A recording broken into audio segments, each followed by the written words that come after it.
Hey folks, welcome back to our videos about Steelrising, in particular how to get the Platinum Trophy in it. In this video, we're going to defeat the first real boss of the game, okay? So prior to this boss, you will have already fought about 3 or so mini bosses, the unstable automats. Those are mini bosses, but this is the first real big boss of the game. It's called the Selenite of the Louvre, and my best tip for this one is you should have a musket weapon at this point in the game which applies frost damage, okay? And this weapon is fantastic against this boss, and actually a lot of bosses and strong enemies in this game, because the frost damage builds, and once it builds up all the way, the boss just sits there for a while, begging to be attacked by you, okay? And each time you fully freeze it, you'll have enough time to take down about a third of this boss's health.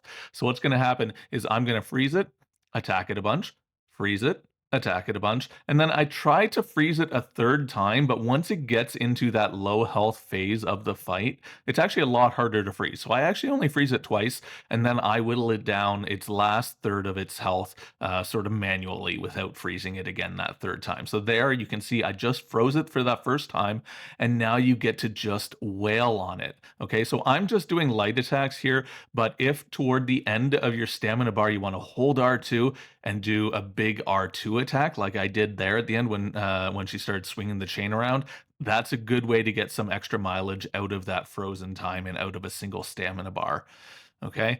The only other advice that I have for this fight is make sure you come in with lots of oil vials because, again, you cannot use the oil burette if you're going for the platinum trophy in this game. You have to do the entire playthrough without using the oil burette.